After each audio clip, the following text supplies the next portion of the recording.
Video को पूरा देखें और कुछ अच्छी बातें सीखें। वीडियो को लाइक करें, शेयर करें और दूसरों को दीन की बातें बताएं और चैनल को सब्सक्राइब करना ना भूलें।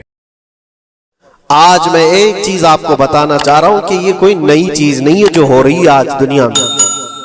ये फैलने वाली है और क़यामत के करीब हम आ चुके हैं। हो सकता है दुनिया पूरी जंगों के लपेट में हो, जो रसूल पाक सल्लल्लाहु अलैहि वसल्लम ने इरशाद फरमाया, कत्ल इतना बढ़ जाएगा कि 100 लोग हो तो 99 मर जाएंगे, एक बच जाएगा। कत्ल इतना बढ़ जाएगा, ये जंग की आग हो सकता है आसपास सब फैल जाए, जिसकी वजह से इस वबा में, इस बला में सब मुलविस होने लग जाएंगे। और एक बात ये भी याद रखो, चाहे जैसी भी हुकूमत हो, तारीख पूरी उठा करके देखना, जुल्म के बाद जो गुरूर और तकब्बुर में आकर फिरौन बनने की कोशिश करता है, उसका अंजाम अल्लाह ताला बहुत भयानक फरमाता है, बहुत भयानक अंजाम होता है। अब के जालिम भी अपने अंजाम के बहुत करीब आ चुके हैं। इन्होंने जुल्म इतना किया है, वो बच्चों की आहें, वो औरतों की चीखें क्या बारगाह रब्बुल इज्जत में ना पहुंची होंगी। रब तबारक व तआला खुद फरमाता है, सयअलमुल लदीन ज़लमू अय्य मुनक़लबिन यनक़लिबून, अनक़रीब जालिम ये देख लेंगे कि किस पलटी में अल्लाह ताला उन्हें गिराने वाला है। जो जाल वो अपने दुश्मनों के लिए बुनते हैं, अल्लाह ताला उसी जाल में उनको फंसाता है। आज देखना आप, तारीख की सच्चाइयां आपको इस बात का जवाब देंगी। जालिम ये समझता है कि मैं खुदा के बराबर हो चुका, मुझे कोई भी हिलाक नहीं कर सकता। अल्लाह ताला फरमाता है, इन्नमा तकूनु युद्रिकुमुल मौत वलौ कुंतुम फी बुरूजिन मुशय्यदा, तुम मजबूत किले में क्यों ना बैठे हो, मौत तुम्हारे पास आकर पकड़ लेगी। और रब तबारक व तआला के लिए कोई चीज नामुमकिन है। लोग आज हवा बनाते हैं कि एयर डिफेंस सिस्टम इतना बड़ा है, कोई कुछ नहीं कर सकता। एक छोटे से पिद्दे से एक नाजायज कंट्री को महफूज दिखाने के लिए दुनिया पता नहीं क्या क्या बातें वायरल करती है। इजराइल के पास आयरन डोम है, एयर डिफेंस सिस्टम इतने बड़े हैं, कोई नहीं आ सकता। वो खुदा है? कोई खुदा है? लेकिन दुनिया आज देख रही है, बहुत सारी चीजों को देख रही है।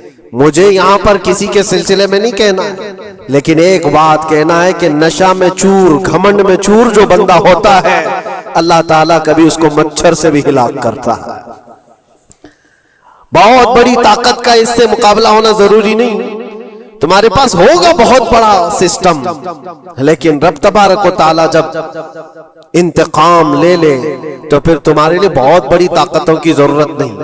आपको मैं तारीख बताऊं, इराक में नमरूद एक जमाने में इस तरह की हरकत किया था कि उसने बहुत बड़ी इमारत बनाई थी, और उसके मुताबिक बात ये थी कि वो 1000 लोगों से तन्हा लड़ सकता था, इतनी उसकी ताकत थी। शेर से खुद मुकाबला करता था, कभी डरता नहीं था। नमरूद की ताकत मशहूर थी उस जमाने में, और सारे लोग उसकी ताकत का लोहा मानते थे, हत्ता कि वो कभी अपनी जिंदगी में बीमार नहीं हुआ था। आदमी जब बीमार नहीं होता तो उसका गुरूर बढ़ जाता है, सोचता है मुझे कुछ हो नहीं सकता। नमरूद ने उसके बाद ये देखा, सारी दुनिया मेरे कब्जे में है, ताकत और दौलत के जखीरे सब उसके पास से, लेकिन एक चीज नहीं थी, मौत। मौत पर कंट्रोल। इसको कैसे किया जाए कंट्रोल? यानी मरने से बच तो नहीं पाएगा, ये कंट्रोलिंग पावर भी हमारे पास होना चाहिए। उसने एक बहुत बड़ी इमारत बनाई, कहा कि खुदा आसमानों में होता है, हम इतनी बड़ी इमारत बनाएंगे कि उन इमारतों पर चढ़कर खुदा को ललकारेंगे, आजा मैं मुकाबला करता हूं, और मुकाबला करके मैं खुदा को गिरा दूंगा किसी भी तरह से। अगर मुझसे ना हो सके तो पूरी फौज को तैयार करूंगा। खुदा से लड़ाई लड़ करके एक बार वो मौत और हयात का पावर अपने हाथ में ले लेंगे, फिर हमको जब तक चाहे जीना है। कहां की खाम ख्याली। लेकिन उसने बनाया, पूरी दुनिया भर से लोगों को जमा किया, सबकी जुबान एक बनाया, सबकी करेंसी एक बनाया, सारी उस पूरी दुनिया के लोग उसकी फौज में, सबको ये बावर कराना शुरू किया कि हमारी लड़ाई है दुनिया से नहीं, हमारी लड़ाई क्रिएटर से, खालिक से। हम उससे पावर छीन लेंगे एक बार और फिर अपने हाथ में मौत और हयात का कंट्रोल रखेंगे। जिसको जितनी लंबी उम्र चाहिए मैं दूंगा, जिसको जब तक जीना है मैं दूंगा, अजल तक, अजल से लेकर अबद तक। ये सारे ख्यालात उसके थे और उसने जमा किया, इमारत भी बनाया, फौज भी तैयार किया। क्या रब तबारक व तआला ये नहीं देख रहा था? उसकी तैयारी, उसका जमा करना, उसकी इमारत बनाना, बहुत दिनों तक ये सब काम चलता रहा।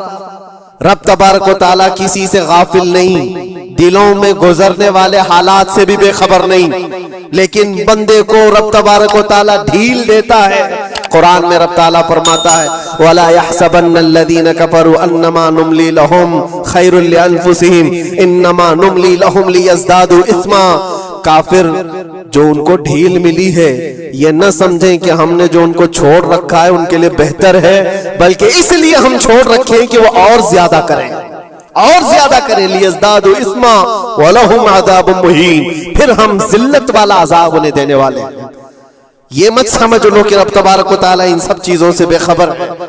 नमरूद इतना सब करता रहा, अल्लाह ने उसको छोड़ रखा। बना ले, लंबी इमारत बना, फौज भी बना ली, सारी चीजें बना लिया, मुकाबले के लिए उसने दिन भी तय कर लिया। उसके बाद उसको खुदा से लड़ाई लड़नी थी, कहां खुदा तक पहुंचने की बात। लेकिन बंदा जब गुरूर और तकब्बुर में आता है तो वहां तक भी सोचता है। उसे मौत पर कंट्रोल हासिल करना था, बस ये एक चीज थी। फिर जब वो दिन आया, किताबों में मिलता है अल्लाह तबारक व तआला ने फरिश्ते, उसकी जो तादाद है उसका किसी को इल्म नहीं। बारिश के जितने कतरात गिरते हैं ना, एक एक फरिश्ता बूंद लाकर रखता है। अब आप अंदाजा कर सकते हैं फरिश्तों की तादाद कितनी हो सकती। उसमें जो बड़े फरिश्ते हैं वो जिब्राइल, मीकाईल, इसराफील और इज़राइल अलैहिमुस्सलाम, जो सरदार मलाइका हैं, फरिश्ते हैं। उनके अपने अपने काम हैं, बहुत पावरफुल फरिश्ते हैं। इनकी बात नहीं कर रहा, किसी एक आम फरिश्ते को रब तबारक व तआला ने बुलाया और फरमाया, जाओ जमीन पर, हमारे एक बंदे ने हमसे लड़ाई का इरादा कर लिया है। उसकी ताकत और कुव्वत और उसकी जमा शुदा सारी चीजों को देख करके आओ। वो फरिश्ता जमीन पर आया, जिस जगह पर उसने ये सब जमा किया था। फरिश्ता उतरकर सिर्फ अपने पैर हिलाया था, पूरी इमारत भस्म हो गई। कुछ नहीं किया था, उसकी बनाई हुई इमारत भस्म हो गई। जितनी फौज जमा किया था सब कीड़े मकोड़ों की तरह मर गए और सबकी जुबानें मुख्तलिफ हो गई, कोई एक दूसरे को पहचान नहीं पा रहा। ये मिनटों की भी बात नहीं थी, सेकंडों की बात थी। फरिश्ता वापस चला गया, नमरूद का जवाल हो गया, खत्म हो गया। ये तारीख की एक बात है और ये रिवायत हम अपनी किताबों में नहीं रखते, ये रिवायत यहूदियों की किताबों से ही है। यहूदी इस बात को यकीन करते हैं और इसी वजह से इस बात पर वो दोबारा अमल करने के लिए फिर कोशिश में है। न्यू वर्ल्ड ऑर्डर जो कहा जाता है, पूरी दुनिया को इकट्ठा करना, एक करेंसी बनाना, एक लैंग्वेज पर लाना और सबको मिलाकर के एक ताकत हासिल करना, स्पेस पर जाना और फिर वही चीजें दोहरानी जा रही है दुनिया। वही चीज एक दोबारा बार ट्राई करना है, जिसके लिए आपको पता है ये छोटी सी कौम पूरी दुनिया पर कंट्रोल हासिल करने के कैसे कैसे ख्वाब देखती है। अगर आप जाएं, इस्लाम दुश्मनी तो इनकी पुरानी है, लेकिन ये जो 50,000 लोगों का कत्ल है, ये सिर्फ और सिर्फ उनके अपने एक छोटे मकसद के लिए।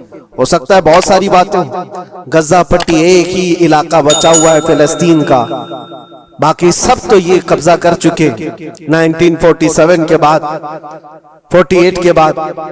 छोटा सा हिस्सा जो बाकी गजा पट्टी, जिसकी 20 लाख की आबादी, उस इलाके पर इतनी ज्यादा क्यों क्रूरता है, क्यों? बाकी सब जगह पर और भी दीगर जगह पर, यरूशलेम में, वेस्ट बैंक में, कई जगहों पर मुसलमान आबाद हैं। ये गजा के लिए क्यों इस कदर सख्तियां हैं? दुनिया को बताने के लिए तो ये एक आतंकवाद जमात है हमास, जिसका मुकाबला करने के लिए हम ये हमले कर रहे हैं। लेकिन आज तक ये दुनिया को बता नहीं सके कितने हमासियों को कत्ल किया, कितने हमास के लोग पकड़े गए, कितनों को मारा गया, चंद होंगे। लेकिन उसके बदले में जो भारी कीमत चुकाई हो गजा के निहत्थे लोगों ने, 50,000 लोगों का कत्ल, ये तो रिकॉर्ड पे दिख रहा है, बाकी अल्लाह वाला। बाकी कितने हैं जिनकी तादाद मिल ना सकी हो। बाज दानिश्वरों ने यह भी बताया उसको सिर्फ और सिर्फ एक कैनल बनाना है जो दुनिया की ट्रेडिंग पर कब्जा हासिल करने के लिए। जो सुएज कैनाल है इजिप्ट का, जिससे मेडिटेरेनियन सी से लेकर के गुजरते हैं, 2 समंदरों को जोड़ने के लिए एक कैनल है मिस्र में, इजिप्ट में, जहां से इजिप्ट हर गुजरने वाले जहाज से टैक्स लेता है, हर गुजरने वाले जहाज से एक भारी कीमत लेता है, जिससे ट्रेडिंग पर असर भी रहता है। और जब वो चाहे बंद करे, 2 मरतबा उसने बंद भी किया था तारीख में 1950 के बाद।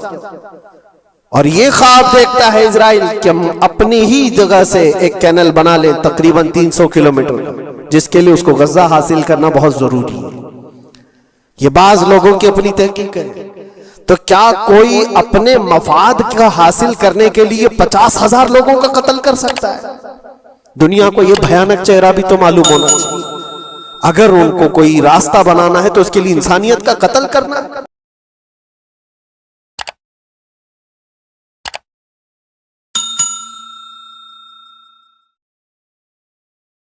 सब्सक्राइब करें ऐसी ही दीनी मसाइल के लिए।